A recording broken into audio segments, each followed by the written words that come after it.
பிஹேவியரை பத்தி பார்க்க போறோம். ஓகே இது வரைக்கும் நம்ம வந்து பிஜிபியோ இல்ல ஓஎஸ்பிஎஃப்ஓ எதுவும் இதுல ரன் பண்ணல.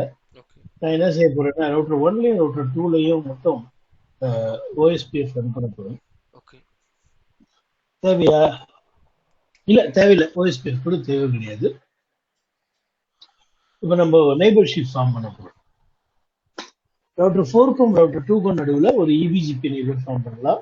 Okay router BGP 44, neighbor 24.0.0.2, remote AS 7, that's all. முடிஞ்சு போச்சு. அப்புறம் என்ன நெட்வொர்க் அட்வர்டைஸ் பண்றீங்க? 44.4.4.4. மாஸ்க் வந்து 255. எக்ஸிட். நான் ரவுட்டர் 2ல போயிட்டு இபிஜிபி கன்ஃபிகர் பண்ணலாம்.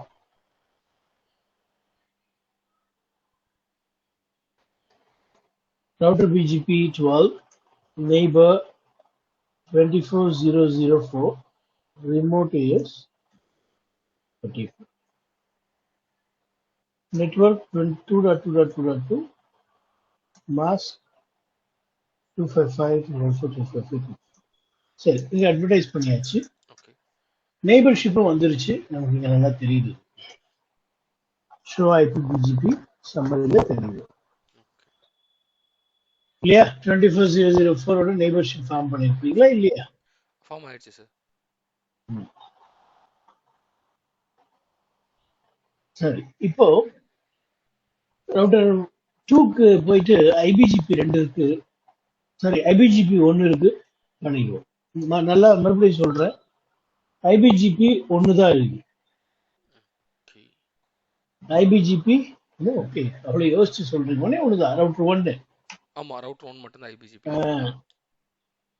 neighbor 100 dot router BGP 12, neighbor 100 dot 123.0.1, remote AS 12. Okay வேற ஏதோ நம்ம இபிஜிபி பண்ணல, ரவுட்டர் 3 ஓட இபிஜிபி நம்ம பண்ணல, ஓகே ஒன்லி ஐபிஜிபி. ஓகே சார், அந்த ரவுட்டர் லுக் 1 அட்வர்டைஸ் பண்ணுமா? சரி பண்ணிடுறேன். இல்ல பண்ணியாச்சு, ரொம்ப நாள் நான் கரெக்டா ஆமா ஓகே பண்ணிடுறேன். ஓகே இபிஜிபி பண்ணும்போது பண்ணியாச்சு. ஓகே சரி, router BGP 12, neighbor 100.123.0.2, remote AS 12, network 1.1.1.1, mask 255. Right. இங்கதான் ஒரு இபிஜிபி பண்ண போறோம். neighbor 100.123.0.3, remote AS 33. சரியா? Okay sir. இப்போ ரவுட்டர் 3ல போயிட்டு ரவுட்டர் பிஜிபி 33 ஓகே மாஸ்க் 255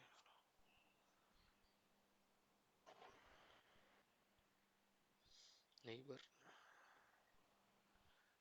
வெறும் ரவுட்டர் 1ஓட மட்டும் நம்ம இபிஜிபி பண்றோம். ஓகே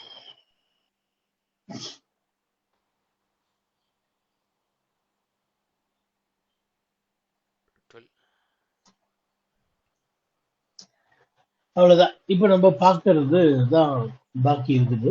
ஓகே ரவுட்டர் 3ல பாருங்க, show IP BGP next hop self configure. Okay பாத்தீங்களா? ரவுட்டர் 3 2.2.2 யார்கிட்ட இருந்து வரேன்னு சொல்லுது? R2 கிட்ட இருந்து வருதுன்னு சொல்லுது. ஆனா R2 R3 நெய்பரா? இல்ல இல்ல, அதுதான் இதுல இருக்கிற எக்ஸெப்ஷனல் பிஹேவியர். ஓகே சார், ஆக்சுவலா லாஜிக்கலா எப்படி சார் இது நெய்பர்ஷிப் ஃபார்ம் பண்ணிக்குது? சேம் சப்நெட்ல இருந்து ரவுட்டர் 3க்கு வந்து என்ன, சரி ரவுட்டர் 1க்கு வந்து அப்டேட் வருது, ஆமா ரவுட்டர் 2 கிட்ட இருந்து சேம் சப்நெட்ல வருது. ஓகே ரவுட்டர் 1 வந்து ரவுட்டர் 3யும் சேம் சப்நெட்ல இருக்கிறதா பாக்குது. ம் அப்படி சேம் சப்நெட்ல இருக்கும்போது மாத்தாமே கொடுத்துரும். ஓகே ரவுட்டர் 2 என்ன கொடுத்துச்சோ அதே கொடுத்துரும். ஓகே சேம் சப்நெட்ல இருக்கிறதுனால அதோட அப்டேட்டை R1க்கு அனுப்பும்போது R3க்கும் அனுப்பிடுது. ஓகே ஆமா. அந்த அப்டேட்டை எடுத்துக்குது இது. ஓகே இல்லைங்க, சேம் சப்நெட்ல இருந்து ஆ R1ம் R3யும் என்ன சப்நெட்ல இருக்குதோ ஓகே அதே சப்நெட்டினுடைய ஐபி அட்ரஸ்ல இருந்து ரவுட்டர் 2 கிட்ட இருந்து அப்டேட் வருது. ஆமா அதனால ரவுட்டர் 2 அட்ரஸை போட்டு நீயே நேரா பார்த்துக்கோப்பா அப்படின்னு ரவுட்டர் 3 கொடுத்து. ஓகே அப்போ ஓகே லேயர் 2லயே இப்படி ஸ்விட்ச் ஆகி போயிடும். ஓகே ஓகே ஓகே ட்ரேஸ் பண்ணி பாருங்க.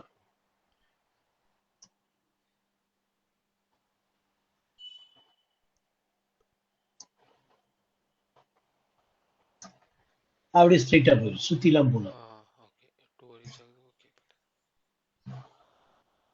அவ்வளவுதான், நீங்க ஸ்டாப் பண்ணிக்கோங்க ரெக்கார்டிங். ஓகே நம்ம அடுத்த கிளாஸ்ல புது சாப்டர்